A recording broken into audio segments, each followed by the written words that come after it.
welcome into Dragon Ball Super Dope. My name is Kyle. Thank you for checking this out. I am joined today by Super Dope alum, Anthony Gramuglia from comicbookresources.com, themarysue.com, other various online platforms and outlets. Ant, how you doing, dude? I've been okay. It's been a bit of a week, but otherwise all right. I feel like I've been saying it's been a bit of a week for like about a year almost, about 50 weeks, roughly. I think since Friday the 13th last year in March, I think roughly. I was at a wedding, and it all went downhill from there afterwards. Yeah. I asked a girl out on a date, and she was like, I don't know, dude. I'll get back to you. And then the next day, the plague happened, and I was like, yo, this girl was a witch. How else can you get out of a date? You have to infect the entire country to get out of it. That's how you do it right there. Yeah, I messed up there. Anyway, dude, nice to have you back. Thank you. Then making his super dope debut, good friend of mine. He is an expert appraiser on the Antiques Roadshow on PBS. He is also one of the hosts on a podcast I produce called the Justuff League. We talk about pop culture, antiques, comic book collectibles, all sorts of fun stuff. Mr. James Supp, how are you, man? Well, doing spectacular. It's astonishing that you mentioned 50 weeks because 52 weeks ago, I'm sorry, it's tough. This whole timeline thing is shifting all the time. Time is really a meaningless confusing thing. But March 13th last year was my birthday, and pretty much in about 2 weeks, I'm just going to pretend an entire year of my life never happened because it's much easier that way. Yeah, I'm on I'm on a similar kind of timetable because last year I started to do acoustic gigs in earnest, like 2 or 3 times a week, every single week for the first 2 months of the year. And I had everything booked through the end of the year. On March 13th, I think I might have played my last gig actually.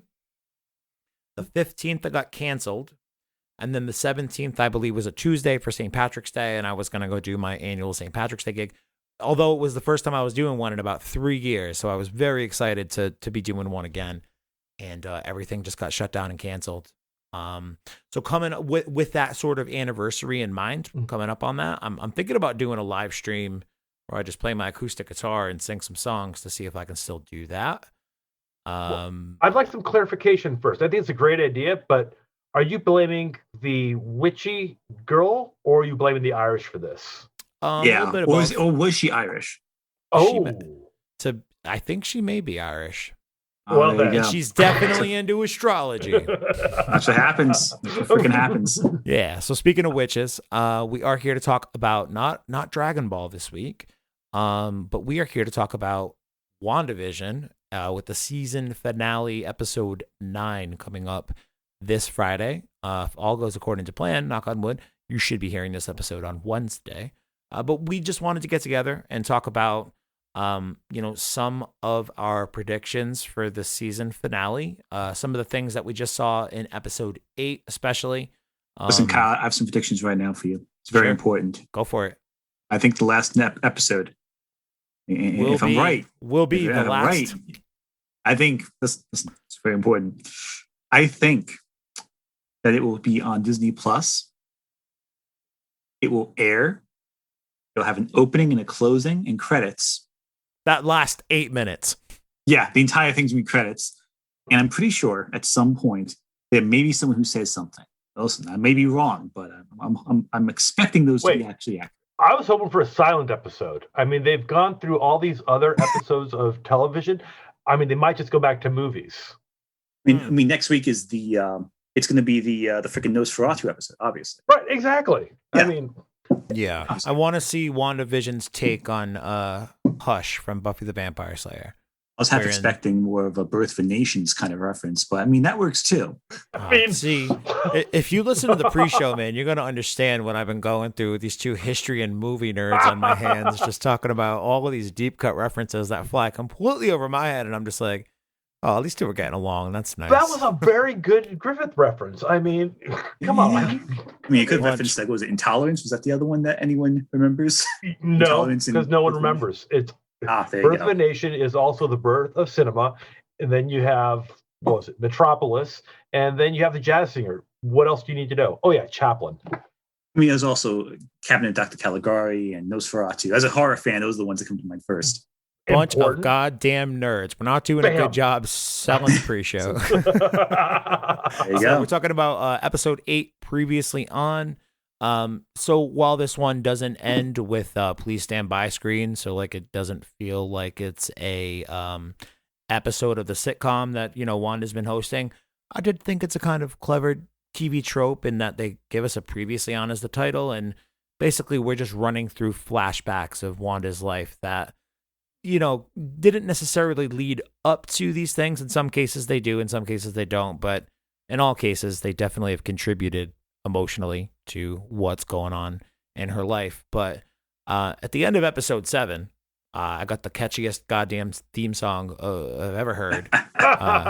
In Agatha, like the Munsters ripoff, dude, basically. And that's the thing. The Munsters theme song was already a theme song that if I heard it, it would just get looped in my head. Dun dun dun dun dun dun dun dun, dun. Like it's very catchy, very easy to remember.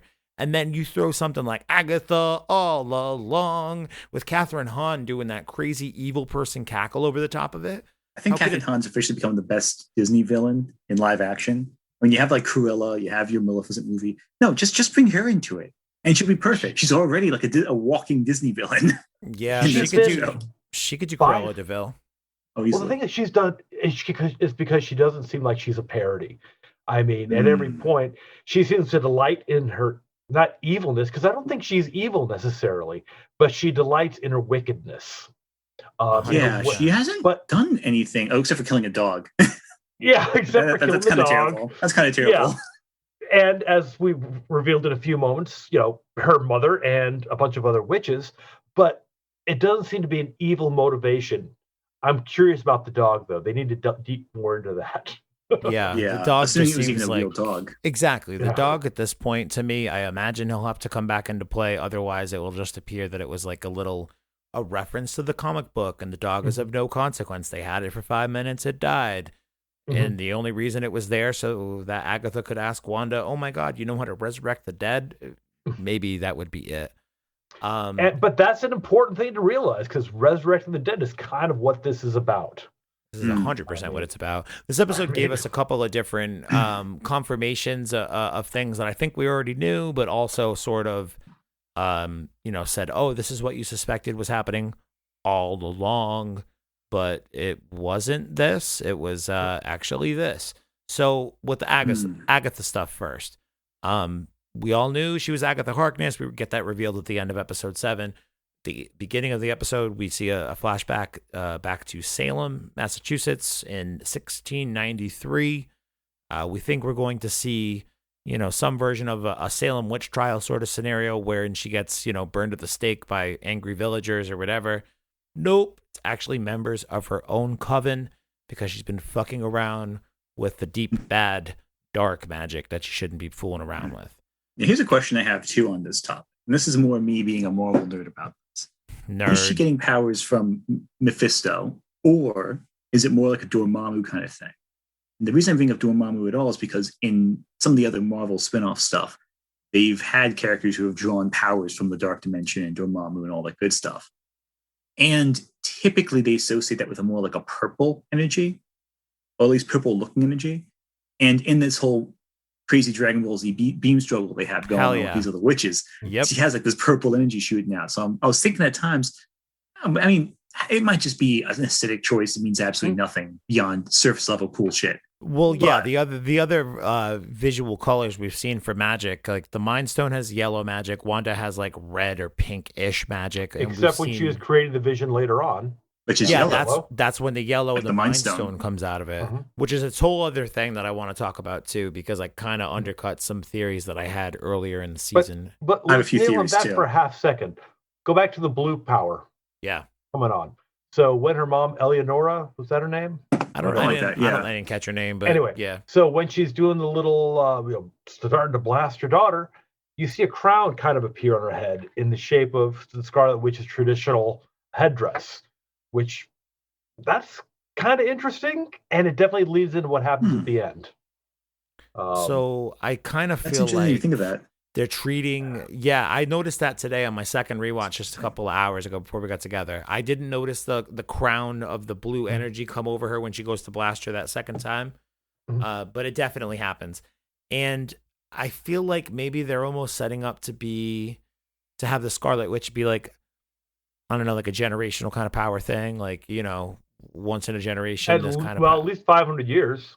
Yeah, or whatever the heck, you know, that time frame might be. Years. Yeah. Whether Agatha's mother or Agatha was, you know, some kind of, you know, false, like for Dragon Ball terms, it would be the equivalent of like a false Super Saiyan from the Lord Slug movie. Like, we've never seen power like this before, but could this be it? Is this the real thing? And it turns out it's not. And we find out in 500 years when Wanda comes along and goes for real Super Saiyan that she's the actual Scarlet Witch, you know? Well, yeah, I think also an element of it was that the Scarlet Witch appears to be associated strongly in this continuity with chaos magic, chaos organization, whereas Wanda's mom seems very much like a lawful, neutral type magic, like very much like ordered and organized, from what I can understand, since she was so against overstepping your boundaries with learning magic in general. Yeah. Agatha's mom says the thing about, you know, going into depths or dark magic that you shouldn't have dared, you know, venture towards. And yeah. Can we jump ahead a few sentences with that? Yeah. So there's a book that shows up in that episode. Well, is it? I mean, it showed up in the ABC, Runaways, and all those other shows to various degrees. Doesn't look like the Dark Agents of S.H.I.E.L.D., yeah. It's a much Shield different looking version, yeah. But. Right. But it could be, or it could just be a red herring. I just thought that was curious. Does she draw her powers from the Darkhold? Which, if that does, that's a very deep, dark area to go down, because then we're talking about the Darkhold. Where'd the Darkhold come from? Well, it came from the Marvel Comics Conan series and the sinking of Atlantis, and that whole mythology comes into play as well. And that would be awesome, because it would be more badass than having the Sumerians show up. Well, not just that, but also the Darkhold. Darkhold's also associated in the comics with the vampires as well. Yep. Which later on, you know, bringing Blade in. So, you know, that's already a good in through that already.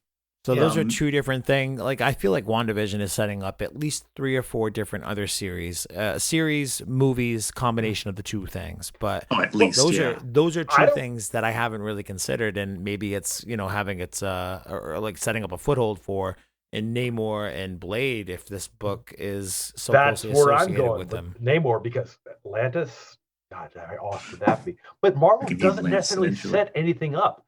They just give you enough hints to know that there's all these hints of a larger universe going on, or all these other things happening around, without going into deep depth with it, which I love, because it gives that universe space to breathe.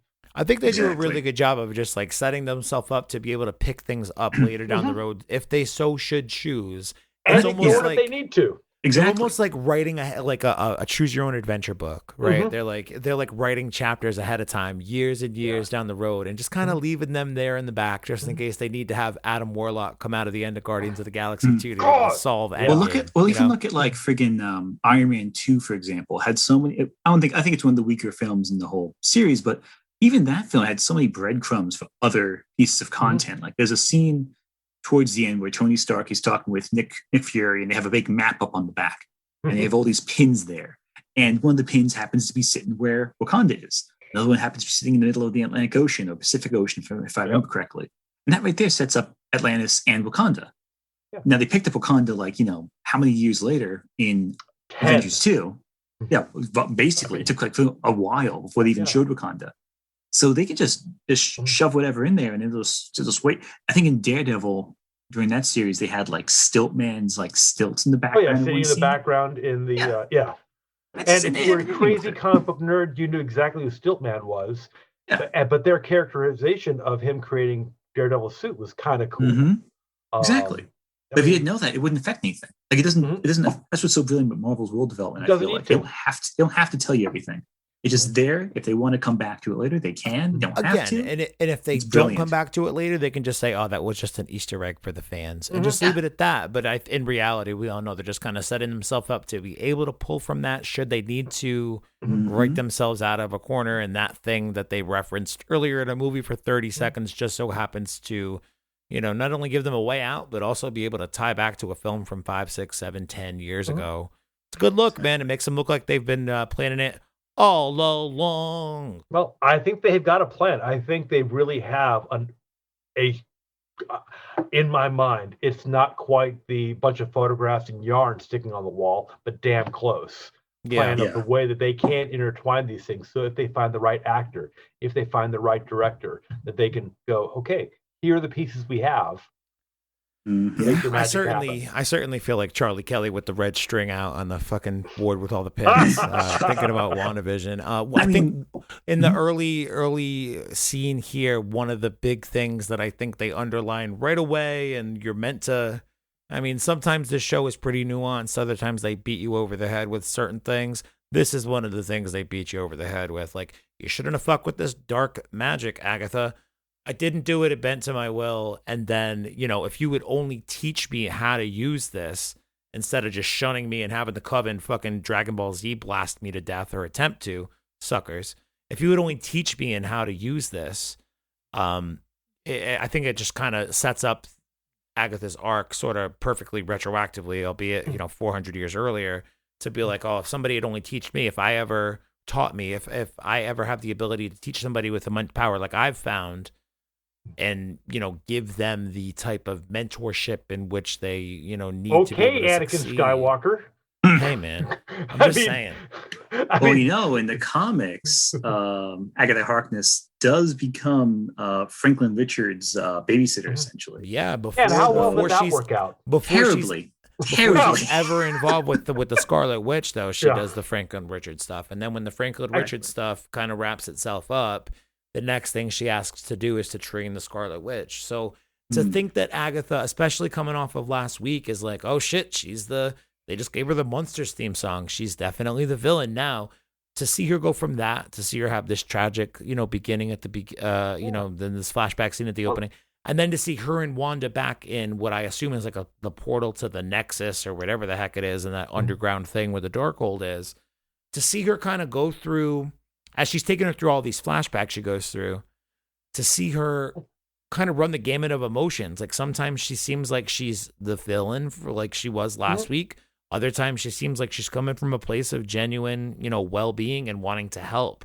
Then there's that little exchange about when Wanda's eyes glow in the beginning because she thinks she's going to be able to read her mind or her thoughts. And she's like, look around you. Do you see the runes? Don't you know anything about casting spells? And she the doesn't. witch who has the runes. Yeah, she has no idea what she's doing. You've got no basic education, Wanda. You don't even know your multiplication tables. What kind of weird virtuoso bullshit are you pulling off by having all these motherfuckers do circus shit all day? And that's the best part. That allows us as the audience to be taught these are the rules of magic. This is the way magic works. And that is hugely helpful to see what's going to happen later on. But think about this for a second. Was there another character in another recent movie involving a magic user in, it was like Dr. Weird or Professor Weird. Professor Weird. Yeah, Professor Weird. Exactly. We already know that Wanda's going to be in Doctor Strange: The Multiverse of Madness. She's already confirmed in that movie. But Baron Mordo is doing the same thing. He's going around, he's trying to look for the other magic users who are too powerful or using magic in the wrong ways, trying to right the balance of things and by killing people off. I just get the feeling that Agatha is going, I'm just trying to understand what the hell's going on. This Nexus wasn't already here. I came here, I brought you the Nexus, so I need to find out what's going on because you're upsetting the world's balance of magic users. So originally, that's my thought.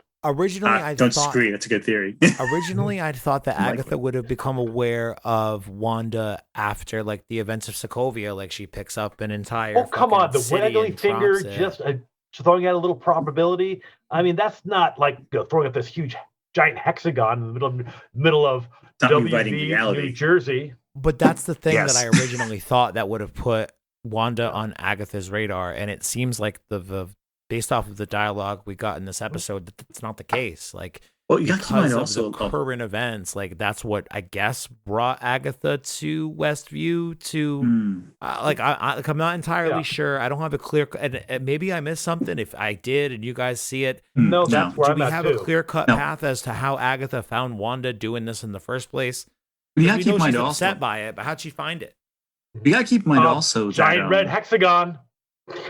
I mean, you got to Did keep in she mind just also. so happen to be in fucking New York City or something? Like I don't know. No, you're watching the news, and there's this giant stop sign shaped piece of freaking red But magic Agatha's happening been there again, dare I say, all along. But you got to keep in mind also with all this For a stuff week? is that a lot of this magic is kind of reality warping, you know? Like in Doctor Strange when shit goes wrong, you know, on the other side of the planet, they're like there in 5 seconds. All it could have taken is like, oh, look at my radar, magic going on. I'll go here. And I can imagine that like a lot of the magical stuff is separate from the big superheroic stuff going on. Because you look at Doctor Strange, at no point does the Avengers help out during the Dormammu thing. Doctor Strange barely helps out until like the Infinity Stones are going wrong in his the Avengers. Captain Marvel. Oh, yeah, she was over there on the other side of the universe. It's different layers of radar. The Avengers are dealing with global Earth level threats. Doctor Strange is dealing with stuff in the fucking astral plane or whatever. And no one cares about New Jersey. Yeah, let's be real. It's New Jersey. Sorry, Aunt. Everything is legal in New Jersey. That's not true. Nothing It's terrible. So we've got the this kind of mentorship session about to start off between Agatha and Wanda as they go back through these flashbacks and this, essentially a clip show in this previously on episode. But before we get to the actual flashbacks, what do you guys think is going on with the bunny? And the reason I ask is because they have it's to scratch the transmutation. Go from a cicada to a bird, and then the rabbit eats the bird. Rabbits don't eat birds. That rabbit's Satan, right? You see, I can actually use my Masters of Fine Arts in He's going to talk about baniculus. It's going to be awesome. Oh, yes. Go ahead. It's Banicula. Yeah, that's my theory. Get your nerd rocks off. Go ahead. I was going to make a Faust reference, but Banicula is the higher cultural reference. I believe so. It's more in the common eye. I mean, this is the price you pay for having smart friends, guys. Look out. On my shelf than freaking I've got Faust. 2 copies of Faust and 2 copies of the Shirley Stalks at Midnight, not even 2 feet away from me on the shelf. I feel so upset because I feel like it's right behind my head for Shirley Stalks at Midnight. And I feel like the original Banicula is like somewhere on the shelf over there. So is the bunny Satan? I mean, it could be. Could be. It could be. So, I mean, it could be. Mr. Scratch. Nick Scratch, just another name for Satan? Yes. Old Scratch. Lady. I mean, there's a lot of different ways that could go. The question is Mephisto the big bad? Or is it one of the other demons? I mean, there are a whole bunch involved in there. The thing is, Mephisto doesn't even have to be even really involved directly in any of the events going on to still be the big bad. Because it's fucking Satan. No. In the Marvel universe, Mephisto is different than Satan. That's true. You have a Diamond, Hellstrom, who's the son of Satan. All that stuff, it gets all complicated. Ghost Rider. It's really strange. Yeah, but he might as well be. For all intents and purposes, though, when we talk about, the proverbial deal with the devil, in the Marvel universe, it's a deal with Mephisto. Well, even then, the whole thing with Mephistopheles, from, I think, I always get the guy's name, not the Marlowe version of Faust, but the German version. What? Yeah, exactly. I always fuck up his name. It's pronounced Goethe. Yeah, that's what always throws me off. It's always like that. Yeah. In his versions, Satan does appear as like a charming little animal. Well, Mephistopheles appears like a little charming little animal at one point. That's really curious you mentioned that, because I gave this theory over a while back to Kyle, and I think it blew his freaking mind. Is it the DVD theory? Yep. All right, so let me set it up with this flashback thing, because let me tell. A few weeks back, James and I are having a conversation, okay? And, basically I've been riding the Mephisto train for a long time, wondering when whoever does play Mephisto, when that person will show up, and how I could imagine. Oh, now it's Al Pacino. We'll get there. How I can imagine that it was probably somebody who would show up, pretty much the last episode, maybe for 1 or 2 scenes, and then they would probably play a much larger role, probably not in the next Spider-Man movie, but definitely in the next Doctor Strange movie. Spider-Man will be dealing with, the spin out of events of the Hex and bringing in all these people from multi-universal places. And we already know that there are a million villains in Spider-Man. So whoever does end up being Mephisto, I'm thinking will be the guy who will be a movie villain for Spider-Man 3. So I'm talking with James about that on the phone a few weeks ago. And he's like, yeah, man, I know who it's going to be. You ready? I'm like, all right, cool. And this was before the Al Pacino thing happened, maybe a week before. So he goes, I think it's going to be Dick Van Dyke. And I'm like, oh, okay, Dick Van Dyke is Mephisto. That's interesting. Why do you think that? And he goes on to tell me about how he's a consulting producer on the show and how he was somebody who, was heavily consulted in, especially the early episodes of WandaVision, because so much of the aesthetic in those first 2 episodes spoofed a lot of Dick Van Dyke stuff. This episode happens this. Go ahead. I'm sorry, James. Yeah, but it's better than that. Okay, so then the episode comes out. It gets revealed that she's, smuggling her family smuggling these DVDs and watching them. Which, by the way, Malcolm Middle didn't come out until 2010 or 2000. It's something. True. This flashback is in 1999. That DVD set didn't come out until 2001. I saw some nerd online going like, "But the Dick Van Dyke collection wasn't released on that box set until 2006. How could it be available?" Awesome. That is brilliant. It's the multiverse of madness. It's comic books. You fucking nerd. Lighten up. Because I've been one of the few shows the kids and I watch together are Malcolm in the Middle right now. We're on season 3, and Quality. I just was watching the date because I trying to find good shows for us to watch as a family, and there aren't that many. Have you shown? It's one of the other ones. Yeah. Have you shown him Kill Bill yet? That's a good. Oh yeah, that's a great family flick. Flowers in the Attic shortly after. Oh man. Okay, so Dick Van Dyke. Wholesome fun there. Exactly. Fun for the whole family. Yeah, Twin Peaks is next. Oh god, that'd be great. I wouldn't. Can't wait. That'll scar them for life. So Wanda's dad comes home with a suitcase of bootleg DVDs he's going to try to sell in the fucking Sokovian war effort outside, I guess. I don't know. Got a table outside on the blown up sidewalk or something. But they watch them at home first. They have English night where they practice their English. And she decides it's her night to pick. They put on season whatever, episode whatever, season 2, episode 22. Yeah. The Walnut episode. Yeah. have So you guys watched that one? Years ago. I know I watched it when I was a kid. Yeah. Watching Mary Tyler Moore fall out of that closet with all the walnut. I'm like, I remember that clear as day for sure. Get that mixed up mentally with what was the Star Trek episode with like the little fur balls? Like mentally, Trouble with Tribbles. Yeah, I always get those episodes for some reason mentally mixed up in my head from like. It was like I forget why it was like some marathon TV. Who knows? But anyway, Things falling out of closets. Got it. Lots of small things, all over the place. But as they're watching this episode of Dick Van Dyke, that's when the bomb goes, or their house has exploded. The Stark Tech, bomb comes down. All these things. So as I'm watching this, I'm like, oh, Dick Van Dyke. That's weird. Me and James talked about Dick Van Dyke the other day, and it's this moment wherein her life completely just blows up and goes to shit. Like it's her last moment of absolute happiness before everything turns. She loses her parents. She loses her and her brother become orphans, blah, blah, blah. I'm thinking to myself, like, sweeps. Which way, like, would there be any more appropriate imagery for somebody to like make a deal, like make a deal with the devil type, to be able to take back, your loved one in vision, your dead brother, whomever, into this, Westview anomaly that we're currently witnessing? Given the circumstance of what she was watching when her life absolutely shit the bed, would there be any more appropriate imagery for that person to take on than Dick Van Dyke? I don't know if there would be. And that's all I could think about since watching that scene. And James, you're the only person I've heard pitch it. I haven't heard anyone else even bring up that he was a consultative, producer, whatever the heck his title was. You're the only person I've heard mention it. So I wanted to make sure that we brought attention to it, talked about it tonight. Because it can be used on so many wonderful levels, because you've got a guy who can be charming but devilish, and with a little bit of de-aging, and they've done that plenty of times. They could easily have him go and be a young Dick Van Dyke from that era and tempt her in ways that I don't think anybody else could. You can have your brother, or you can have Vision, or you can have your twins. Make your choice, but there's a price.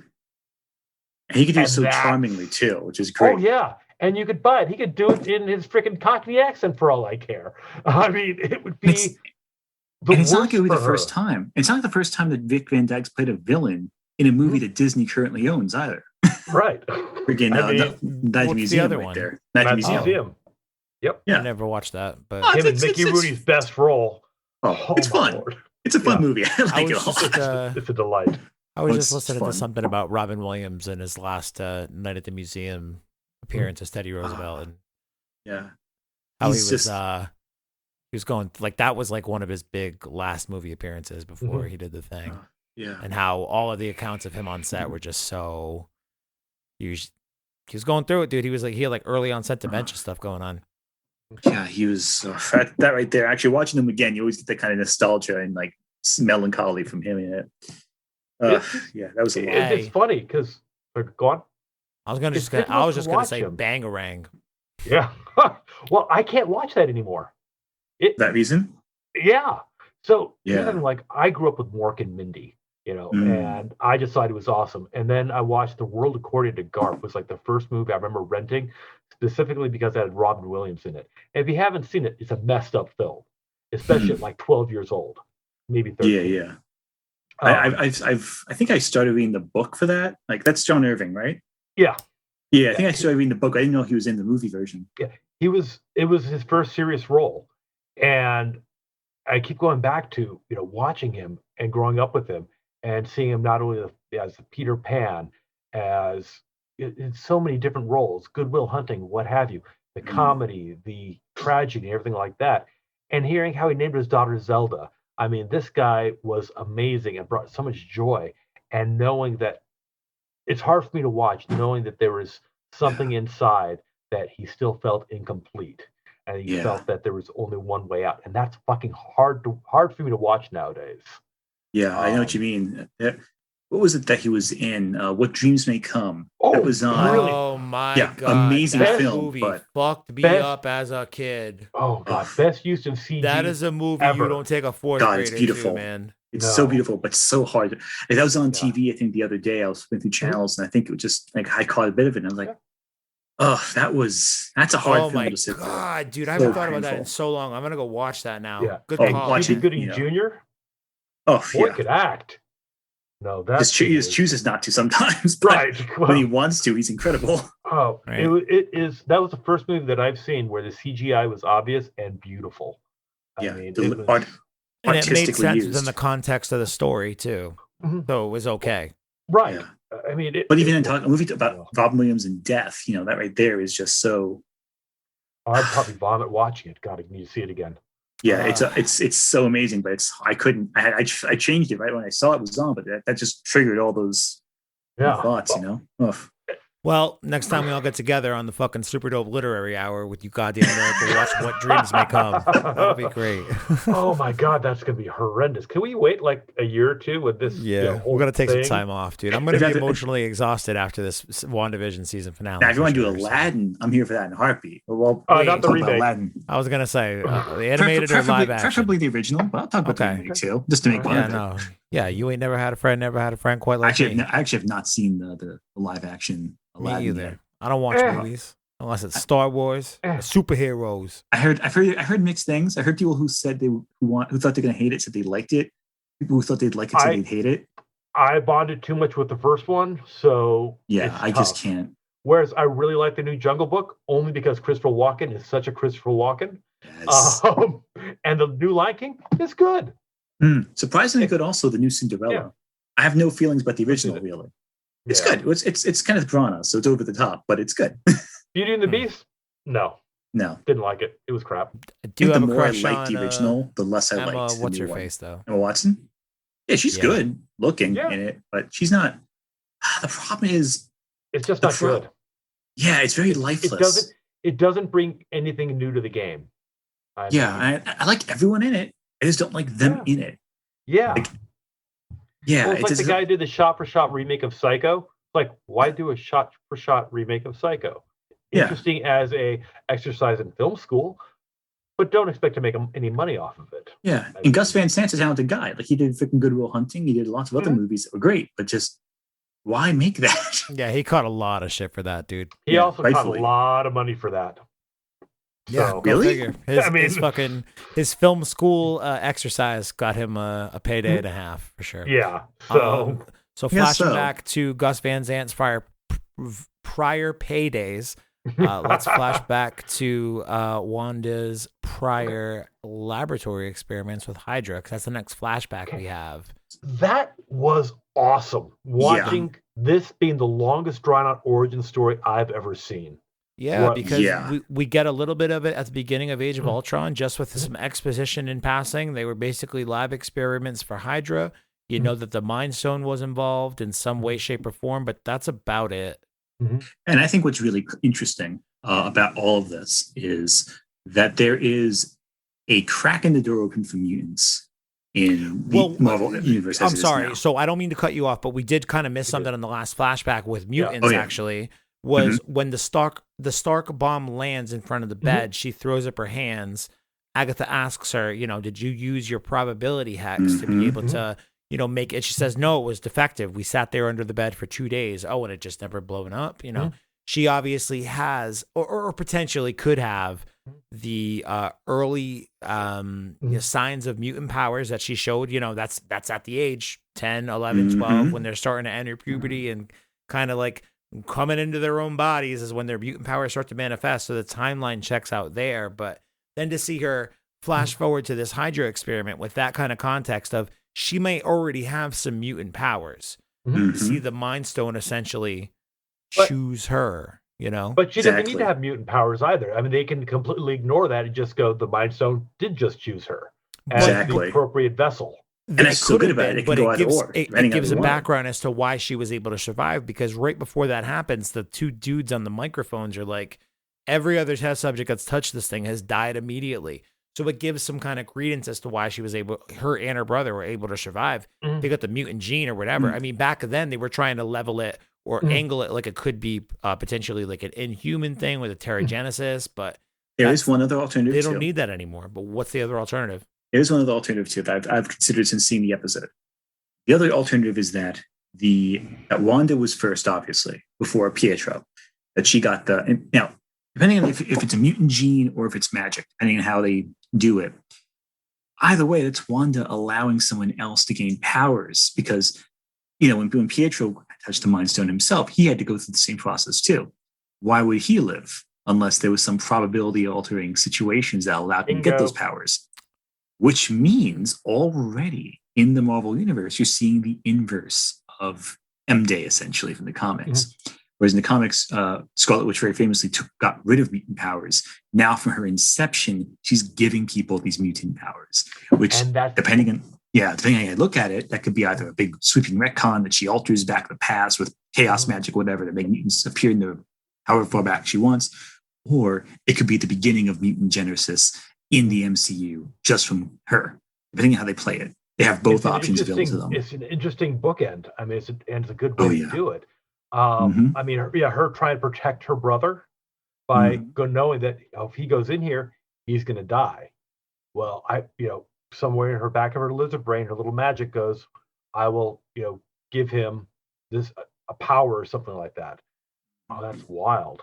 Yeah. The thing is, you can do whatever you want with it. You don't have to explicitly show it. You can just imply it, and you can take that wherever you want. Well, and so the effect of Infinity Stones on humans. Well, you look what it did. First reaction we saw was with the Red Skull, and he imploded and got sucked through the universe by the Tesseract. Okay, saw what happened to him later. But he was an enhanced human. He had some more power there. The next time we see it is Guardians of the Galaxy with the dance-off. Yeah, but Peter Quill has got like celestial origin in his. Now we're getting DNA, into the weird. So that's why he was able to wield it. Otherwise, he would have just fucking imploded probably. And only because Carol Danvers. But only because he held hands, and it was the combined power of all of them that allowed him, and his celestial genetics, whatever, that allowed him to survive that. But then we get to Carol Danvers. Go on, Ant. I think I know where you're going with that. She's just pure raw energy thrown at her. There's no other conduit. She's just bombarded with energy. and becomes like this walking cosmic powerhouse. And who was and at the after credit scene in the previous episode, who was climbing into the basement? It would be Monica Rambeau, who is also known as Captain Marvel at some point. But yes, yeah, she was Captain Marvel before Carol Danvers was Captain Marvel. It's true. There's a whole big thing on that too. And and of course, with Monica Rambeau going through the whole, chaos magic thing, that's again her being bombarded by a very different Infinity Stone, whereas Carol's bombarded by the energy of the Space Stone. She's getting hit by the Mind Stone. So interesting all there, which is all right. So very clever. I didn't want to jump to Monica yet because I did want to kind of get your theories on her eventually, but seeing as she just came up like this, everyone thinks that because she's been in and out of the hex, that's like what has triggered whatever's going on in her DNA to give her these powers that she's now inhibiting or exhibiting. Fuck that, man. I'm telling you, she's had those powers all along. She had them before the snap happened, and she hid them. And I don't know why she hid them, but she did. And now that she's back, and Sword has changed the way and it has. And then we've got Tyler Sword fuck over here doing his thing. She knows that he's somebody that cannot be trusted. She has to keep it on the low. The first time that she gets ejected out of Westview, I think they say something like she's been, jettisoned out like 70 feet or whatever. And they say something to the effect of like, wow, she must have, crippled or kind of softened the fall or whatever, because I don't know. I don't think they know, but Monica tries to play it off as, oh, she still sees me as an ally. But if you watch that scene again, there's like a half second in her face where she's like, oh shit. Okay. Yeah. It's because she thinks I'm her friend, not because I have superpowers. Like I saw it clear as day watching it. I feel like when we go back and watch this after the finale is over, especially after Captain Marvel 2 comes out and we've got some more context as to what happened in the background, I think anyway, to help give her these powers and these circumstances to show these powers. I don't know if I agree with that. We'll go back and watch it in a year and be like, oh, wow, this is brilliant. I don't know if I agree with that. I like the idea, but I'm not sure I agree with that. I like the idea. I think the idea of her, kind of using her own will to go through this chaos magic and affecting her chemically, it really ties in her whole origin story with her own determination to be a hero, which I think is what they want to go for, showing how she's more self-made in that sense. In this case, by pushing through the boundaries. Well, I think there's going to be a cost. And if you look at it, there always has to be a cost to being a hero. God, yeah. I mean, that's one of the key things of the Marvel Universe is that there is a price to pay. With every special power comes great responsibility. But you look at, I'm sorry, I had to do that. But you look at the Marvel Universe in general, especially the MCU. Each person who has a power has it for a reason, but they are more than just that power. Steve Rogers didn't become the Red Skull because of just Vita rays. He became Captain America because of himself. And I like where Kyle's going with that. If they decide to go down that route, they'd have to do something to make Monica not just the wielder of this power, but she's had to earn it somehow. Yeah, no, I don't think I don't think we just watched the birth of a hero. I think we just watched a hero get found out. The awakening. I don't think we watched the awakening even. I think we watched somebody who's been concealing their powers on the low. And I think I don't know when Captain Marvel 2 is set in terms of the timeline. Captain Marvel 1 was everything. It's set in the future of the timeline. So in 2023, like the current year? Something like that. Yeah, that's what I think. From what I understand, which is, again, very limited because we don't know too much. I mean, I could also... twice. Yeah, exactly. That's the thing, too, especially with all the pushbacks for COVID and stuff, too. Yeah. I don't know. Also, Nia DaCosta, is that the director's name they have for that? I can't tell you. If she did like the candy, she's doing the Candyman reboot. Like she is, that woman is very talented. Whatever she does, I think is going to be amazing because she's just such a talented director. I'm hopeful she's going to tackle the Monica Rambeau origin a little bit more in depth in that movie. I imagine that would have to happen in terms of flashback stuff. So I was thinking maybe if Captain Marvel 1 is set in the 90s, maybe Captain Marvel 2 is set in like the early 2000s before the snap stuff happens when Captain Marvel visits Earth again. But that won't make sense. There's one issue with that. Kamala Khan, I'm sorry, very different Kamala, Kamala Khan is in the movie as well, and her origin is being set up. That's true. Concurrently in the present in the MCU because I keep saying Kamala Harris. Wow, Kamala Khan, very different Kamala. Same Miss Marvel. Miss Marvel. She is Ms. Marvel. She like worships Carol Danvers, basically. Yeah. Good old New Jersey girl. Again, she writes fanfic in her free time. It all comes back to New Jersey, isn't it? Isn't that wild? They got nothing to do but stay inside your house and stay away from getting murdered. It keeps coming back to the best state in all the United States, New Jersey, the best one. Always Jersey. So I don't know. We'll see what happens with Monica Rambeau. I'm kind of curious. I think ultimately she's going to factor into the final showdown that we'll see in this season finale coming up in a few days here. I imagine it'll be some form of Agatha, Wanda, and Monica Rambeau teaming up to defeat or come out on the other side of whatever the climax will look like, whether that's a battle with a big bad that we have yet to see or escaping the implosion of Westview or whatever the heck I've just seen, potentially. Well, let's play that out really quick. So there doesn't need to be a big bad. It could just be her as a conduit for this great power, Wanda. That would be astonishing because now you're going to have White Vision and her Vision of Vision. So in this, and they're going to are they fighting each other, or is she going to have double vision, or is she going to combine them? I don't freaking know. There's a lot that could happen just be Ultron. But Vision was actually Vision had the best flashback scene in my opinion. Not from like God, that was freaking amazing. Oh my God. Flashback? Some people really like painted it with the corn brush and they were like, Jesus Christ, Paul Bettany, fucking learn how to act. To which I'll say to those people, fuck you. He's literally paying a fucking synthezoid. Like for him to not be able to fully convey human emotion properly is literally part of the fucking character is written into him. All right. Oh God, no. So fuck you. Paul Bettany's great in the role. What is grief if not love persevering? That shit just saved me fucking years off therapy, I think. The whole conversation is just freaking, impactful. Well, like every freaking line of it is just...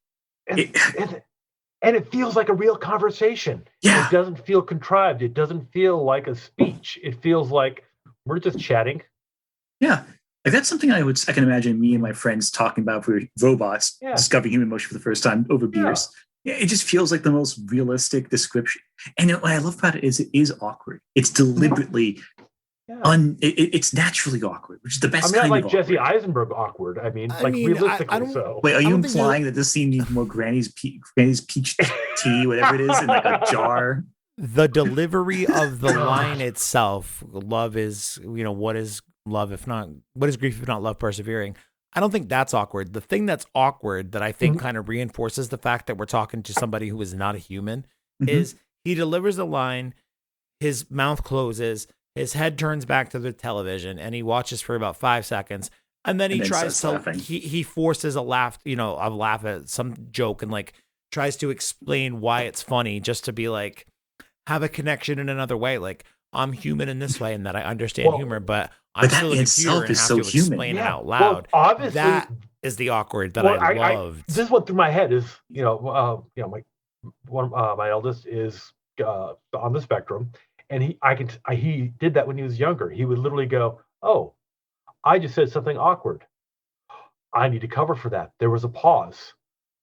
"Oh, hey, this is to show I'm human. Ha ha ha ha ha ha." And it was awesome for me to see that because I'm like, I've seen that happen in my family where it's like, I've got to cover up. I just know, I don't understand why, but I just know I created an awkward moment because there's silence and you don't know how to react. Let me cover it with something else. That is bomb writing right there. That's actually maybe really I'm good reading read, into honestly. it. No, that's a good read, honestly. Vision as autistic coded. That's a very... Yeah. I've seen people like who are on the spectrum also discuss that as well. It's a good take, and I totally agree with you on that one. That's a really interesting comparison. But that's the beauty of the writing is we can put what we want on it. Exactly. It's not so much what we're taking away; it's what we're putting in that matters. And while I'm so quick to defend Paul Bettany because I saw people say, "Oh, what a corny line" or "what a Disney line" or whatever. I'm not trying to undercut Lizzie Olsen at all, because her whole monologue. Oh God, she's brilliant. As somebody who struggles with depression every single day for all of the days for I don't know how for fucking long now, her monologue about the wave, it knocks you down and you go to get back up and it just takes you again and it's just gonna drown you. Oh God, yeah. Ooh, brilliant. God damn, what a performance. I've seen people start to float the idea this week that she should be nominated for, I think, an Emmy for this. Is it Emmys? Is that what they give away for TV? Yeah, I think Emmys, yeah. She should win whatever award for main stuff, and Catherine Hahn should win all of the supporting actress awards, because as amazing as Elizabeth Olsen's seemingly one woman performance has been at times, and carrying the show on her shoulders the way she does, not only does she do it with that beautiful goddamn face, but she has to portray so many different genres and ranges of emotions and different eras of television and different everything. She's covered the entire goddamn spectrum of universal nonsense over the course of 60 years of television. I've seen people talk. Nail the characterizations for those periods and the bot. Okay, so geeky moment. The bra and the corset she wore in the first one. You could definitely tell the bra. You could see the corset in a couple scenes just in the way she moved. That kind of dedication, either on the part of her or the part of the costume designer, knowing that you could have to walk and move in a certain way in that clothing, was astonishing. The way she did the little bewitched, little heel flips, stuff like that. She paid attention. She had coaches. She had people who knew what to look for to evoke those body movements, but her ability to do it so seamlessly is astonishing. In every period, even into the 90s. Walking in grandma pants, Midwest mama pants. Mm-hmm. To see her going from doing like a Lucille Ball, Mary Tyler Moore stuff in the first black and white episode, to see her on the other end doing the Modern Family talking head bit and making every single mannerism deadpan into the camera, all those little awkward silent jokes that I love. But it's not not just that. It's also that while still being a character who's pre-established in its own style. Yeah. Like that's what's so brilliant about it. It's not just that she's doing, because anyone could do like a recreation and it would be great. Yeah. If they did a successful tribute, like I know they're making like an I Love Lucy movie. I'm sure there'll be great pantomimes of Lucille Ball. But it's not just that. It's that they took that and filtered it through the lens of this character who everyone knows about, and it's still recognizable as the character. That's the part that's the multi-layers of brilliance to it. And it's not exaggerated. It doesn't feel like, it feels exaggerated like it was for television, but it doesn't feel like they're doing a parody. And that is, especially with Agnes, that's what I found astonishing. At no point did her behaviors cross over into parody. There was a wink and a nod. And then sometimes literally. You're right, exactly. Frequently. Especially when they did the little flashback showing her all along. That was the one moment when they could have jumped that bridge and to make it into comedic instead of being dark, going, oh fuck. Catchy tune. Oh my God, she was. What the fuck just happened? Yeah. And not making it funny was a tough acting and writing choice. Well, conversely, with all of the emotion that Lizzie Olsen shows throughout, all of the flashbacks to this point, what I think was cool to see was the last one where she breaks into the sword. Not breaks in. She walks in to the sword. Yeah, she walks in. She calmly walks up to the desk. She's like, "Hey, what's up? I'm here for my, dead synthezoid husband. I want to put him in the ground. That'd be cool. You want to let me in? Okay, thanks." Like, she goes from having such an emotional, few flashbacks to just having the poker face. And that moment where she stares dead into the security camera when they flash over to Tyler, fuckface, what's his name? Tyler Hayward. I originally wrote down that his name was Taylor Swordfuck, because I thought his name was Taylor and he worked for Sword. So that's the thing also, it's interesting. I feel like this whole time, every single nerd with their theories speculating has been thinking like, oh, Mephistopheles, I have to get off Faust there. Mephisto is like the big bad or something like that. But first off, doesn't really need to be a big bad for this series. It's more of an internal character story. But two, if you want to find a villain, it's the freaking Tyler dude from Sword. Like, he's the closest. I've seen some people theorize that he actually is Mephisto, which I do not think is the case. But I've seen many people throw that out there. He's a dick with power. That's what it comes down the to. thing is, there are moments where he almost seems human. He's like, "Oh, I'm just, this is the reason I'm doing this," but he doesn't seem to get it. It's like, dude, we're not just going to throw away $3 billion worth of vibranium here. Are you crazy? He doesn't realize that there's a connection there. Until he says, until he says, oh, it's a shame you can't bring your husband back to life. Like, oh, what's that? Huh? He's very evidently with that whole setup trying to bait her, because at that point in time, he'd had the Vision's body for years and he'd been trying to get it back up online and reassembled or whatever the fuck. And it just so happened that on that day, I don't know why, but she came by and they had it set up out on the table and they had the fucking rotator saws out, going to their fucking $3 billion worth of vibranium and making all the sparks and trying to evoke some violent emotions out of her, whether that be for her to take the body, resurrect the body. For whatever reason, Tyler Swordfuck very obviously wants them to he thinks that she would be the key in getting him to, come back online or come back to life, But is he pulling a Banner Stark thing and trying to recreate Ultron? Does he have his own ideas of what may be going on?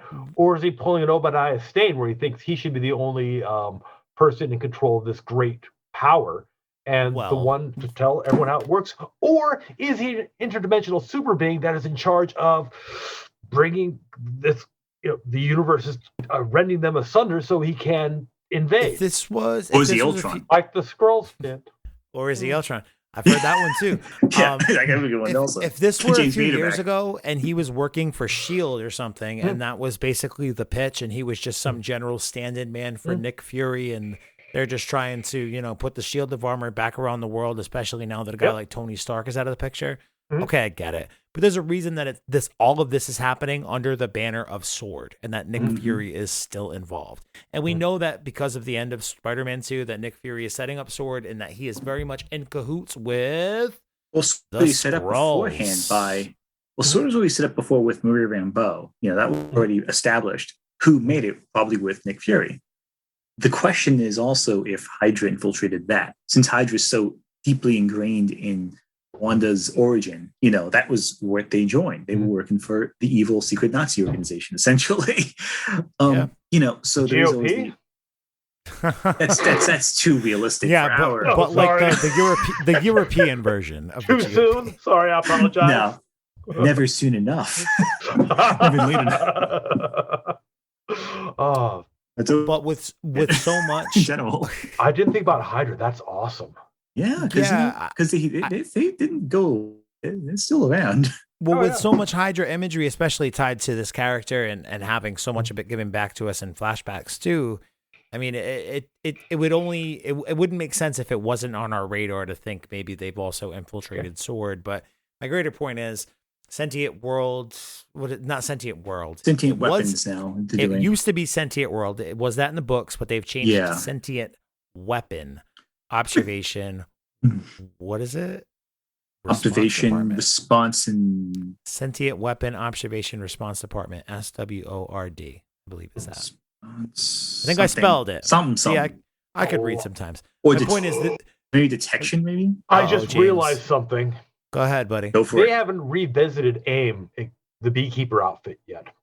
No, not in a while. The beekeeper's still around. But no, they basically.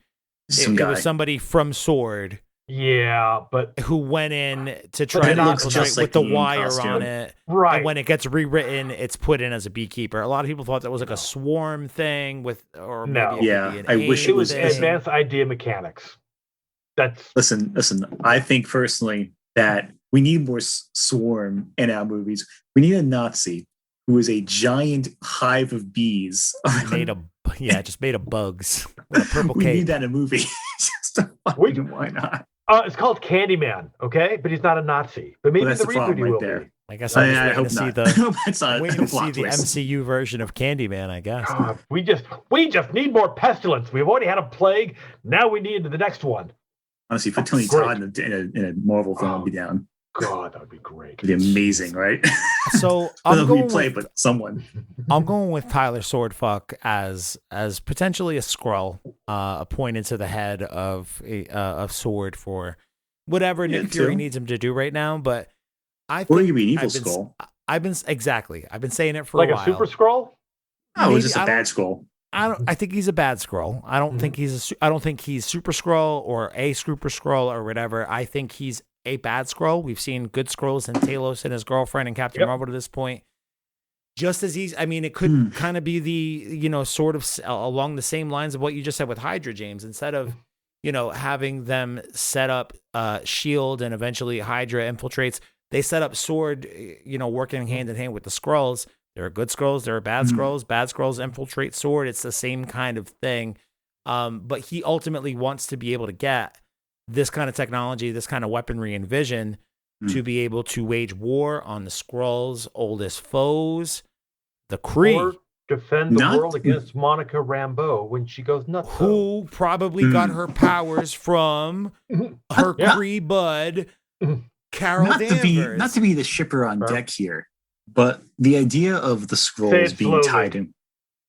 Oh yes. But the idea of, the Skrulls being tied in with this series also opens up the door to Hulkling, which would always be interesting to see, especially because they're obviously setting up the Young Avengers. Because you don't include, so we have Speed and Wiccan too, so yeah, you don't include. I mean, of whatever happens to Wiccan and Speed in this at the end of the show, they're gonna use them for something down the road. I think they'll do the whole demon children disappearing thing in this, but we're watching that right now. And what show are you watching?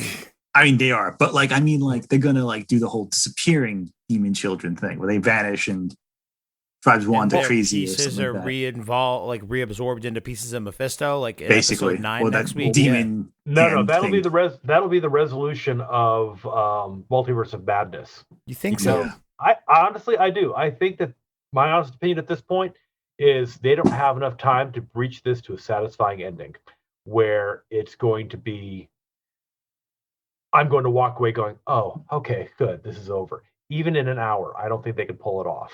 There's too many plot threads. I'd be happy if they did. So what I think is going to happen is the tragedy of what happened at the end of House of M, or not? Was it House of M that she lost her children? Yeah. No, it was. She lost her children in Scarlet the Witch 80s, Vision. But she gets her memories restored at the beginning of the events of House of M, and she suddenly remembers she had kids a long time ago and goes back and she says, where the fuck are my kids at? No, right. Or was that Avengers Disassembled? I feel those two stories get glued together. House of M. The problem is, they're all similar. It's all the same story. So at the end of the day, when her children disappear, that's going to be so heart wrenching. That's where the universe just goes, I need to find my kids. Everything's going to go ape shit and crazy. All the worlds start crossing over. That's where you start getting all of the other Spider-Men coming in for, the next Spider-Man flick, and then the Multiverse of Madness is where Doctor Strange comes in to try to save the day. Yeah. That's my thought. Listen, here's my response to that. There is no world in this universe where Wanda walks away happy. Oh, fuck no. Yes. Yeah. No, 100%. So if it causes her anguish and grief, it's going to happen. That's the rule of this world. Her life will always lead to terrible things happening to her. Mm-hmm. Yeah, and I think there's no way that's going to end positively for her. So there are still a couple of things we have to hit on, but because we're already sort of here, and there are a few things that I imagine will lead up to what we're talking about here, to the ultimate, conclusion of this series, this finale, whatever. I'm kind of I'm going down with the ship, dude. I don't give a shit if it is some bigger bad that I essentially think that. Originally, I thought it was Agatha who was like the conduit to this big bad. Agatha, I think, is just a genuine spectator who was drawn to the event and was like, what's going on with all this magic over here? I need to understand more about it. But something amplified. Yeah, she was just hanging out. Just waiting. But something amplified Agatha's powers, Wanda's powers in the first place. So when she walks out of S.W.O.R.D., two things, right? She does not leave with Vision's body, but we definitely have seen security footage earlier in the series of her walking out of there with Vision's body, breaking in, stealing all that shit. That's just, did we though? Yeah, did we? We saw her break through a door. We saw her smash a window and walk through the room with the body. We never saw her pick up the body with her hands. Walk through the room with the body. You're saying it's just some creative editing, maybe? Oh yeah. If you look at the footage, there's nothing that they show in that footage that we didn't see. And that's assuming that the show is a reliable narrator. Yeah, that's generally also that's Marvel none has. of it is. I mean, which I would say would be a dirty pool on the part of Marvel, unless but I don't know.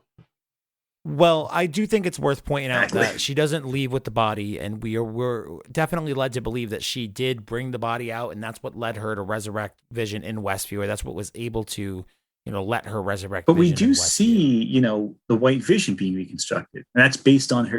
And that's just the body without the soul. Mm-hmm. So you see Wanda create the soul manifest in her world, which is like the Mind Stone. Because you see all the radiation of red energy, and you see Vision's body coalesce from yellow energy, like the Mind Stone. That's like the soul of Vision. Then you have the soulless body outside that sword reconstructed in the after credit scene. And then you have all the weirdness with how much of Vision is still in the Wakanda database. Yes, I wanted to point out that one too. How did they get Vision out of Wakanda in the first place? Is my question.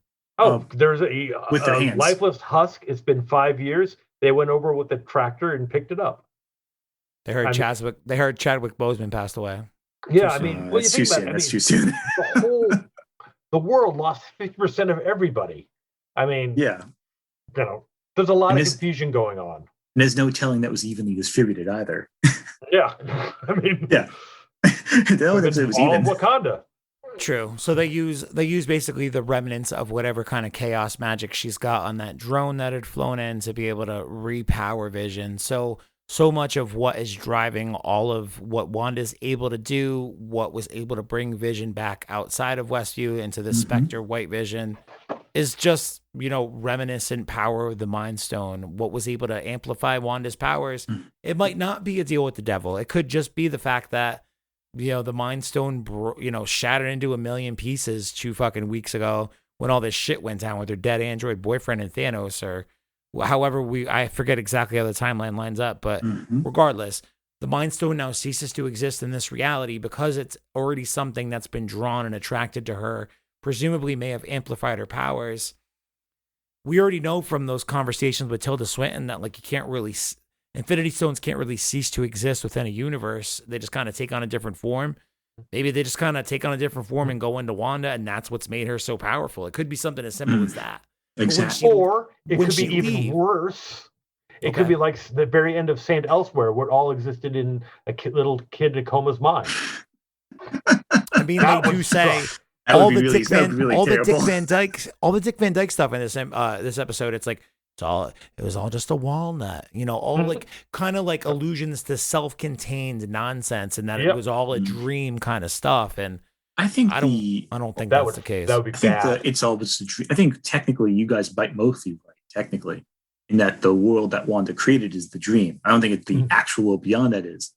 But I do think I hope not. That'd be really terrible. Unless it's be fair, Sam Raimi might do that as a joke in Multiverse of Madness. Right, which would be awesome. It would be hilarious. Like at the very end of Men in Black with the little people. Just thinking that too, yeah. Yeah. Or worse in the sequel when they have its all big locker. Yeah. I like the first one more, but that second one twist was like, this is the stupidest shit I've seen ever. Yeah. I do a good thing, but bad. Kyle's trying to talk. No, you're good, guys. When we leave the sword facility, though, she gets into her car, and that's where the deed for this plot in Westview is. That came out of heartbreaking. That was heartbreaking. Listen, guys, I don't believe for a goddamn minute that Vision was like, yo, the key to fucking breaking Wanda out of her depression is for me to buy a plot of land in New Jersey that doesn't have a fucking house on it. Oh, no, it did 5 years ago. It did 5 years ago. What if it was like a house that was knocked down? Maybe. All right, I didn't consider that. My point is, though, how did the deed get into her car?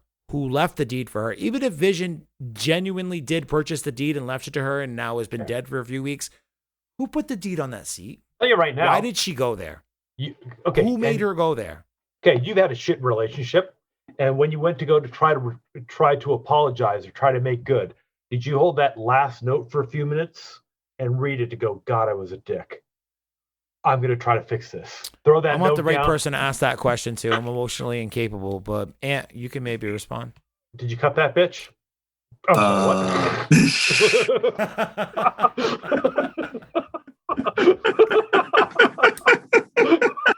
I'm not sure that's so funny. No, but It's answer your go on. No. Okay. No. Yeah. I mean, But yeah, I think one thing it could be is it could just be a PO box. They might have sent like a PO box system back and forth to each other. But that's also me taking too much thought. Wait a minute, a P.O. box that would drop a fucking deed onto the front seat of her car, like a magic P.O. box? Is that what you're saying? what kind of millennial Unless have it was a PO there. box? I don't know. The mobile address. I was pulling shit out of my ass at this point. All right, I mean, if you had an owl, I could see that. I mean, Yeah. If this was Harry Potter, you know, this was some Horcrux shit, I'd be down. No, this is exactly where my brain went when I saw this scene, right? Because I worked in the real estate world for most of the last 10 years. Mhm. When I hear the word deed, I think of the word, not contract. Contract isn't the right word, but a deed is basically to say, you own this thing. Mm. This contract, this piece of paper says you are the owner of this thing. So when I see the word deed, a legal word like contract popped into my brain automatically. Maybe not exactly a perfect lineup, but like it's all in the similar, kind of vernacular in that world in terms, contract, deals with who?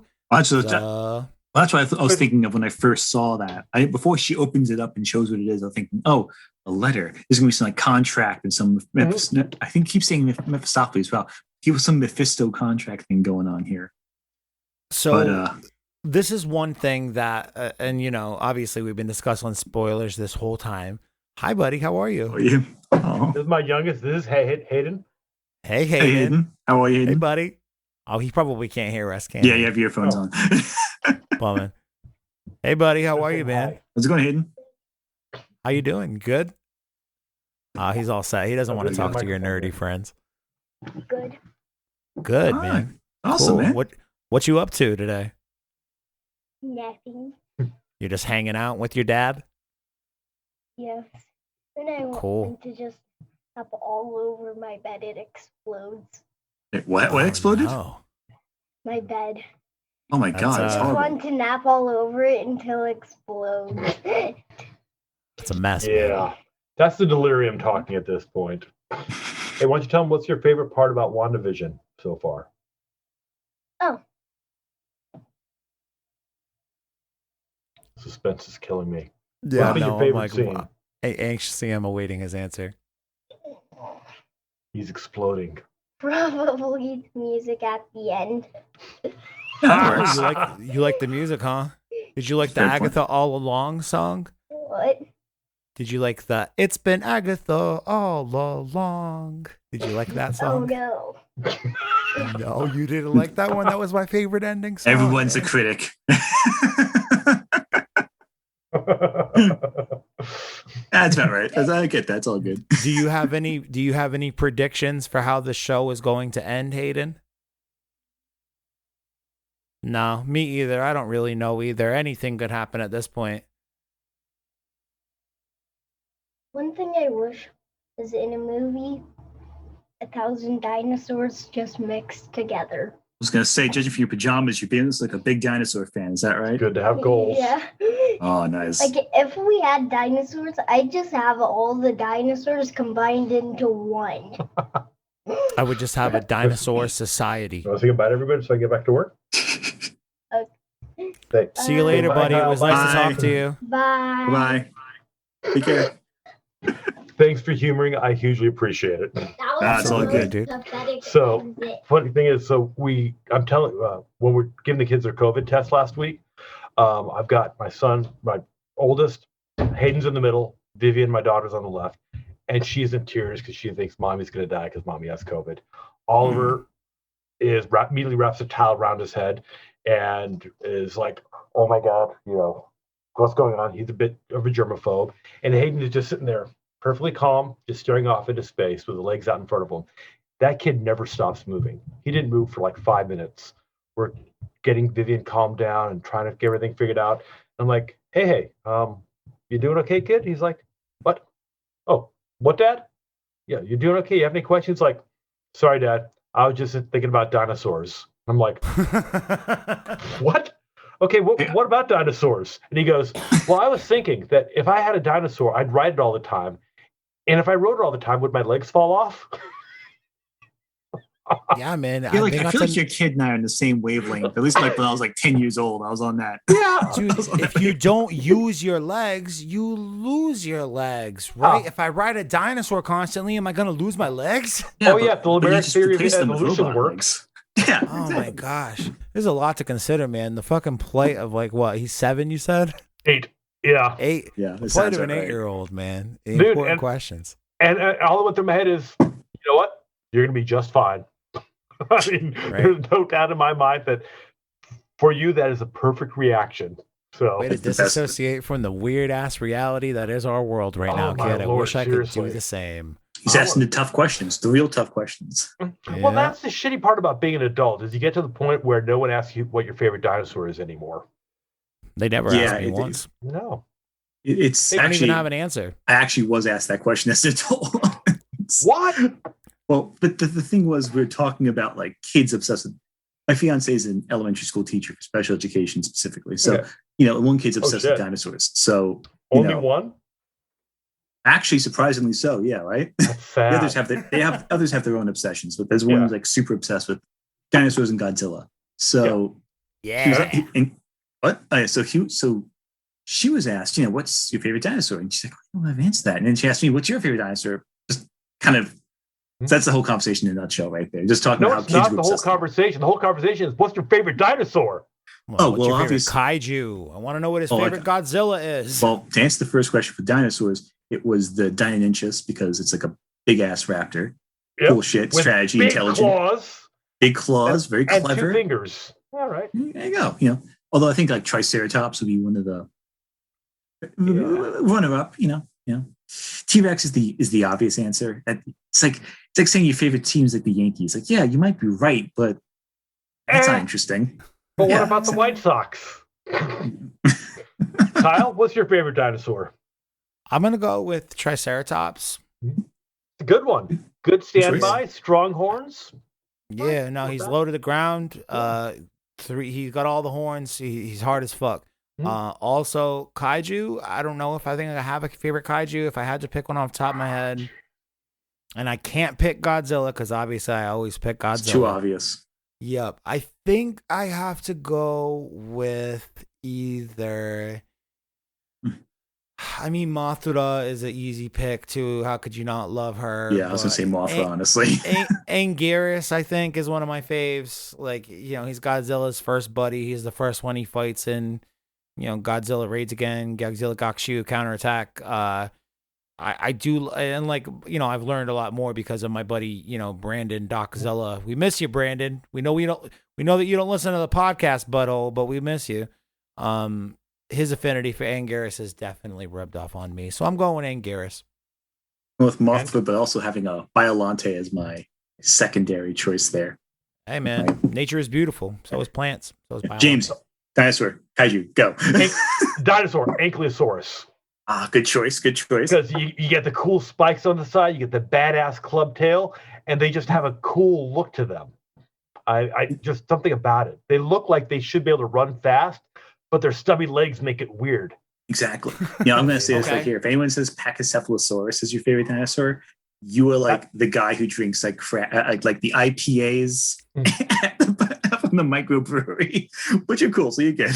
That's my oldest. His favorite is Pachycephalosaurus. Keep away from those IPAs when he gets of age. That's what he's going to be. Because it's the spikes coming out of the sides of the head. And the big bone heads. I love it. Freaking great. And then kaiju. The beast from 20,000 fathoms. That's a good choice. So for me, I'm a that. big Ray Harryhausen fan, and that was the first one to bring in the atomic element into the giant monster world. That paved the way for Godzilla. And it's really good stop motion animation. It's really good compositing, really good scene work. And that was kind of the prototype for the next 20 years of monster films. Respect for that.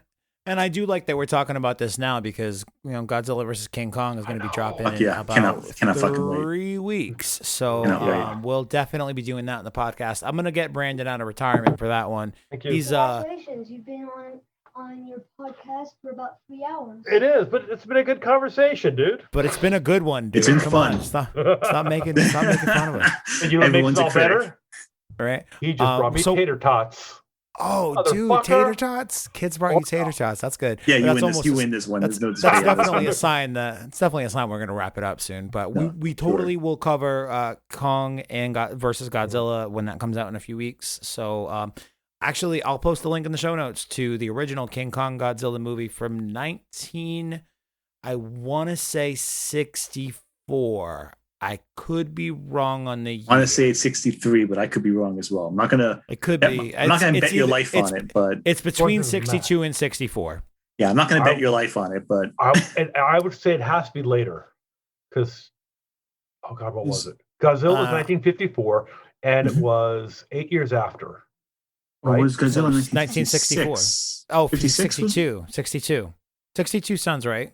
Yeah, I think Mothra came out in 1960, and Mothra's in that movie. I just got to look this up now. It bothers me. Yeah, this is one of those small. Yep, things 1962.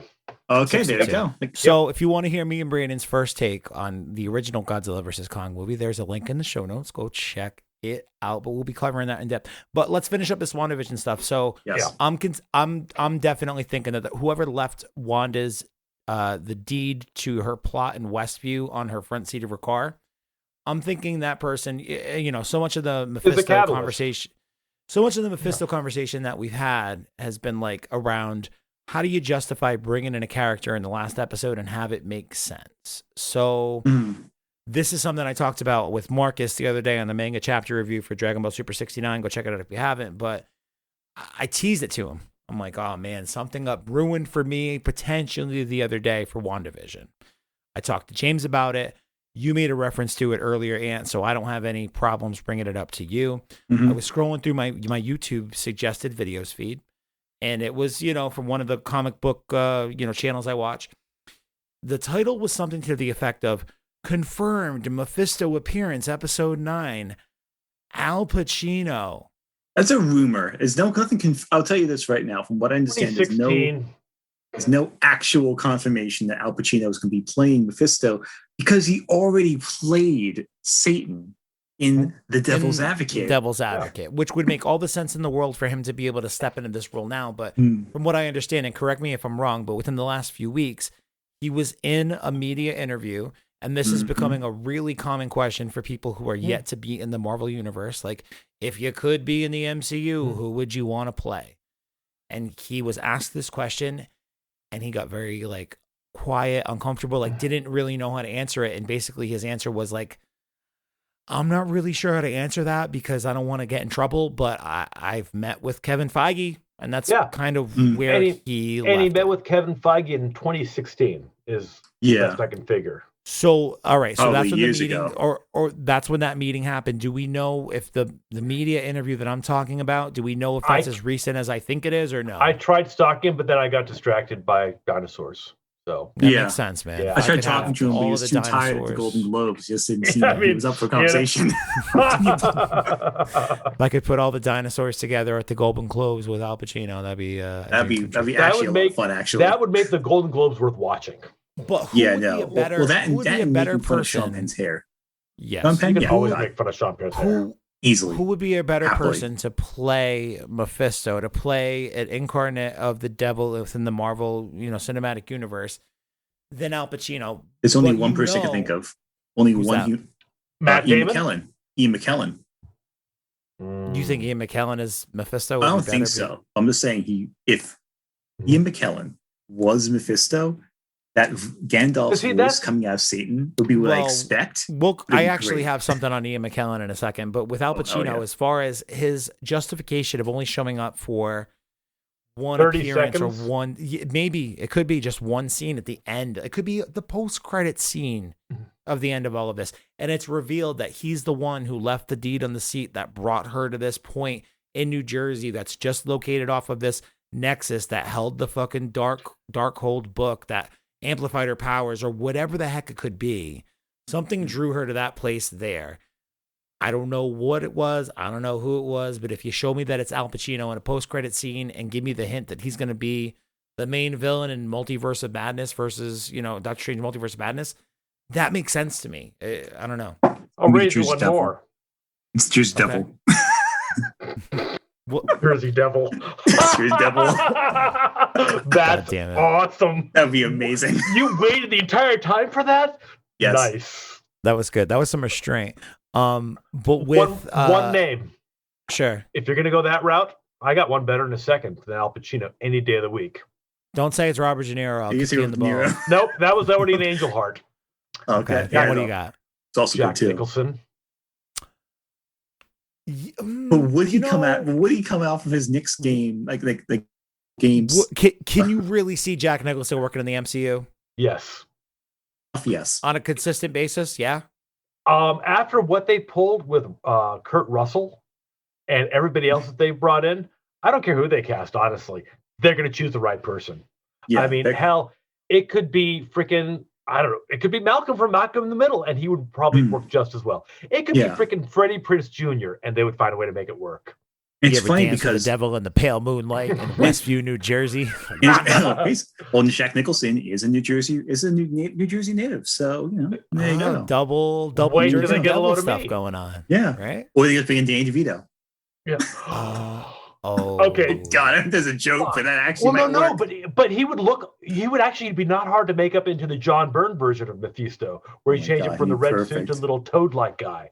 He'd be perfect. Oh man. Oh God, there's a few people who play Mephisto really well, actually. But no, honestly, they're going to bring someone in younger probably than everyone we're thinking. Is my thought. That could make sense.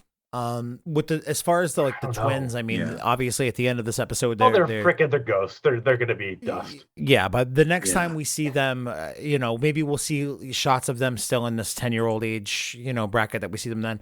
But at the end of the series, they're definitely going to be phased out. How the way in which they were made in the books, basically, Wanda's magic mixes with pieces of Mephisto's soul, and they make these boys. Mephisto needs to reabsorb those pieces to be able to become one or whole again, basically. I don't even think it'll be that difficult. I think they're just going to have the kids disappear and then hop up from another multiverse and come back into this world. That's my theory.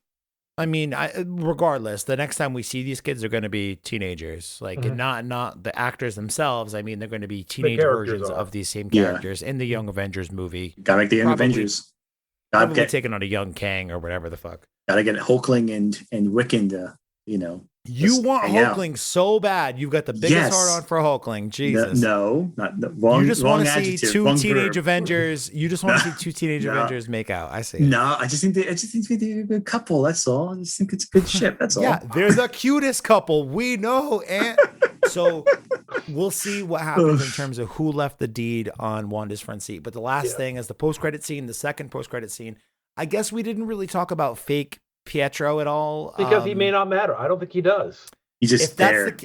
If that's the case, I refuse. I refuse to fucking think that they were just like, it'll be a cool Easter egg for the fans if we cast Evan Peters. It's a gag. It's a hilarious gag. It's a great gag. Larger story implications. It's just like Bewitched. They never mention fake Darren. They just go, oh, okay. Oh, she was a fembot all along. Oh no! It's such James. a great. It's such a mimetic You just made film. it make sense. No, I know. It's a multi-level gag. It works on every level. And honestly, his delivery and his characterization was far better than regular Aaron Taylor, whatever his name is. 100%. Aaron Taylor fuckface was the worst. One of the best parts about those later X-Men movies is Quicksilver, for sure. But they talk about it in the beginning scene with Agatha a little bit, like. He was my eyes and ears, basically. I couldn't do any necromancy because your brother's body is full of holes on another continent. And he's dead, and I can't raise the dead, but you can. Actually, I also have to admit, I do love the fact that her big issue with this wasn't that she couldn't use necromancy, but she was too lazy to go across to the other country to pick up the body. But I'm telling you, it raises the question, why was he pulled into the Hex in the first place? The idea of him is her memory... The memory of him is brought up a couple of times, once by Monica and then again by the twins. The second time it happens, much different circumstances. She doesn't fucking kick her twins out of the Hex, but maybe her brain's a little bit more open to it. I'm telling you, I think the snap brought back people into different or wrong from different timelines or universes. He was brought back around the same time as Monica Rambeau. At or around the same time, Monica's having these memories of her brother come in, her grief, whatever.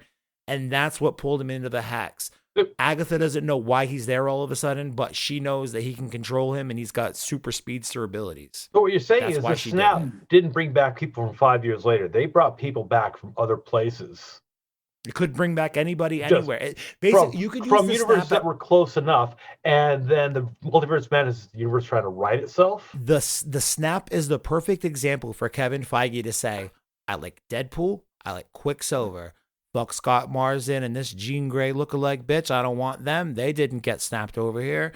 I like this version of Colossus. Mm-hmm. I like, you know what I mean? Like it lets him be able to pick and choose and say, they just got snapped over in the snap. The other ones, who knows? Maybe we'll see them someday in the future. Probably not, but the possibility exists. The thing is also, I think we have to look at the obvious implications with what's coming next.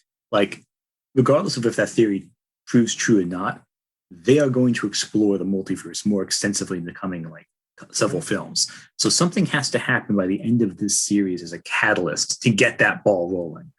It may not be exactly what we think it is going to be, and it might not even be as explicit as we think it might be, but it's going to be a crack in dimensions or partitions of whatever that has to get everything rolling.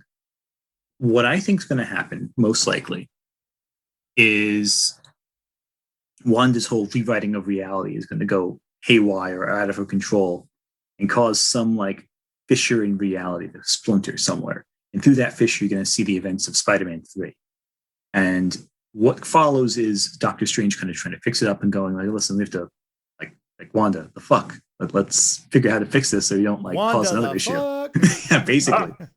So that's what I think is going to happen. I think you got like a resolution of the plot's building here, but that resolution is going to cause some fuckery to occur. And I think everything that you just outlined could definitely coincide with like the thing that I said about the snap. Like the fact that the snap could have done that where it brought back people into the wrong reality or whatever. And then Wanda has this crazy cosmic, multiverse breaking freak out at the same time. It just kind of compounds the problem, at which point Doctor Strange has to deal with it. So that kind of begs the final point I want to move to before we wrap it up here. Who's going to play the living tribunal? Who's going to be Who's going to be the final cameo? Because Paul Bettany several weeks back hinted at this. Paul Bettany. Yeah. It's going to be Paul Bettany. Paul Bettany's acting with himself. Some people theorize that it would be Benedict Cumberbatch as Doctor Strange to step in in a cameo at the very end. I was going off on this whole thing about maybe it would be Ian McKellen or Sir Patrick Stewart. And then we know now that there's a second version of Vision out there, and he could have just been trolling us all along. And the person he's always wanted to do a scene with his entire career was himself. I mean, he did another actor. I can't blame him. I mean, James Spader, but you don't want to work with James Spader. You want to watch James Spader work. No, you don't want to work with James Spader. James Spader works with you. He's technically already done that already, though, with Age of Ultron. White Vision, Spectre Vision coming into this whole scenario here. I mean, the big thing for where the series from which this character comes out of is the West Coast Avengers arc in the 1980s, and this is one of the more notable things. And basically, when he comes back, he's resurrected not as a soulless white robot. Soulless. Yeah, soulless basically is the adjective I needed. He still has like all the functions and abilities and knowledge, all the memories of Vision from the past, but he does not have that same kind of human component that we've seen so evident in Vision previously to this. Mm-hmm. And it's kind of highlighted by the fact that he's white and opaque and soulless looking. But in this case, it's because he's been resurrected not by the energy of the Mind Stone, but by some leftover residue energy on the drone that Wanda touched that came out of the thing, and that was able to restart his power. He's got blue eyes. It was a freaking Night King, dude. Oh, is that what you think? No. So here's the real question I have for you guys. Do you think it's going to be like a Search for Spock kind of thing where it ends up like the two parts mingling together and becoming one, or are they going to both die? Not immediately. There's got to be a long game. I'm going with what you said, and I think that we're going to see the two of them face off, and the only way in which Vision walks out of the Westview anomaly is if the two of them kind of merge together into one in some way, shape, or form. Yeah. Or they both horribly die.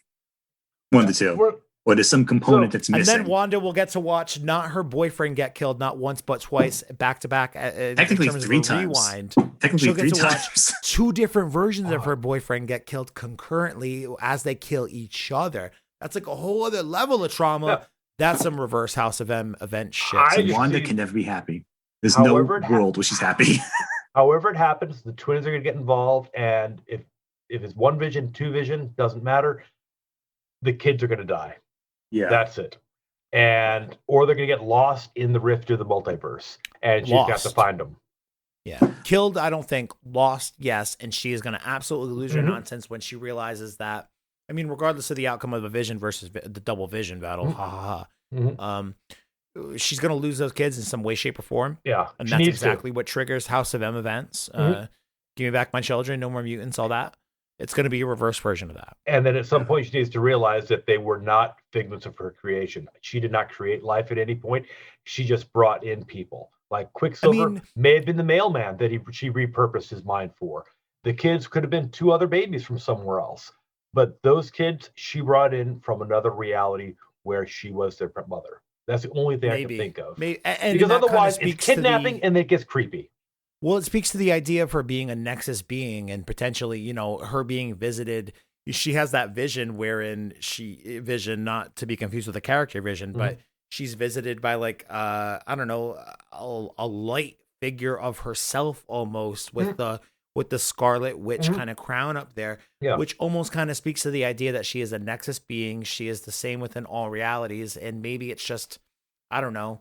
I don't want to say one version of a Scarlet Witch coming to visit another, because that kind of undercuts exactly what I'm saying here. But like, I don't know, almost like that piece of her was activated from within the greater power of the Nexus being of Scarlet Witch. Like, I don't really know how to really put it into words. I imagine Kevin Feige will maybe find a way to make what I'm saying make sense, but she's now held up as this different. A lot of it kind of reminds me almost of like the Phoenix Force and how like once every however many 1,000 years or something, it finds the person in which to commingle its powers with, because it's powerful enough to cohabitate. It makes this ultimate destructive force. Like it's a little bit like that to me in terms of how they seem to be setting up the Scarlet Witch as like this generational thing.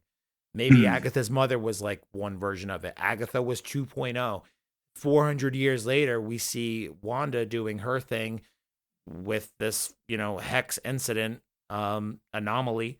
And she's like 8.0 or something. And Agatha's trying to deal with that. I've been having a pet theory about that, actually, with the Scarlet Witch's role in the MCU. And this is entirely a superficial, dumb theory that's probably wrong.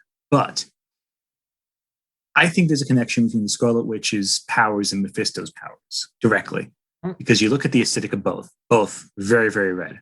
My best bet is that Mephisto will be dragged in because he'll be like some source of chaos magic. And one reason that Agatha Harkness is so freaked out by Wanda is because she's basically like a walking, like freaking cesspool. Yeah, conduit. That's what I was looking for. Yeah, exactly. Yeah. Of Mephisto's energy or some evil magic of some kind. And that'd be a great way of bringing Mephisto into Doctor Strange 2 and Spider-Man 3 or whatever. Well, it ties back into the first Doctor Strange when when the ancient one with Dormammu, mentioning where you get the power from the universes from. I mean, from the different multiverses. That could be a really clever way of doing it, I think. Yeah. That's pretty tight. Right, can't wait till Friday!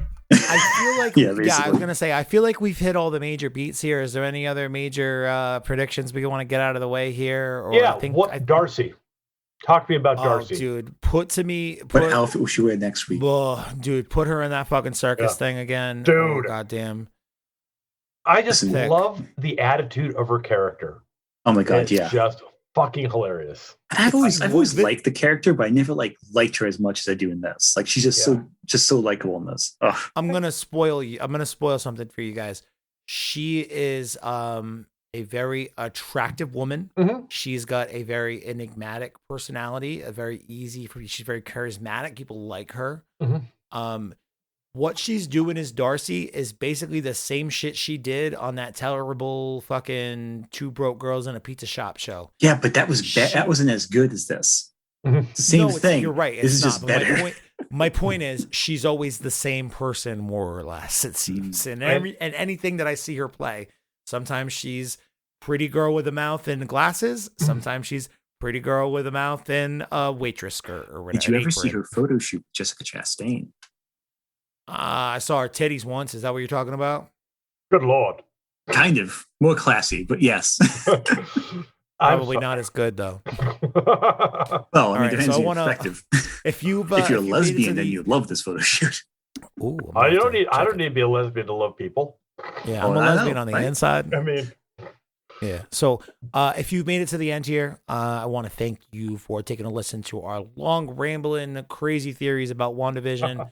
This Friday, season finale, going to be a great time. And then we've got, I think, 2 weeks, and then we've got the kickoff for Falcon and Winter Soldier.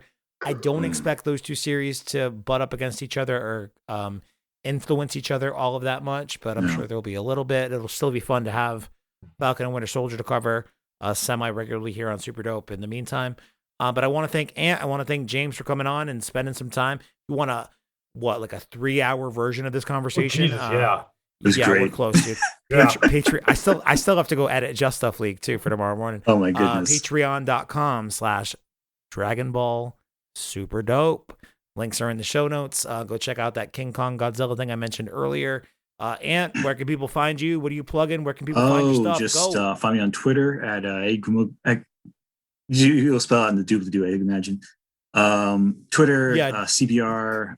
No, let's talk about your last name real quick. It's got a silent G. It's A as in Apple for Anthony, but instead I'm saying Apple. It's Grama. No. G. Nope, you already failed. Gramu. Hold on, I got this. Gra. Mu. M-U-G. Mm-hmm. L-I-A. Yeah, you got it. Gramuglia, but yeah, the G after the U is silent. Exactly. It's like a weird Italian sound. Yeah, Gramuglia. And I can, my stepfather's last name has a very similarly, annoyingly. Those romantic languages always do that nonsense. It's ridiculous. Ramaglia. Still not the worst. Home? Still not the worst pronunciation I've seen. Oh, exactly. I've heard some bad ones. I've heard the telemarketers try. So, all right. Sorry, dude. At A Gramuglia on Twitter, CBR. CBR, various different sites, Mary Sue, Anime Feminist, Anime Planet. Anime Herald. Anime Planet's a different site. I didn't vote for them. Yeah, we don't work for Anime Planet. Fuck those guys. I mean, my extensive content creation with bankruptcy and personal injury law in New Jersey. Which is the thing I did, but I'm not gonna advertise that. It's not fun. Committed bankruptcies and personal injuries? No, I worked for lawyers who dealt with it. Oh, okay. Content creation for that. That's like nuance. That's the stuff that is not related to the nerdy stuff. No, it's not fun to read either, unless you have a real interest in New Jersey bankruptcy.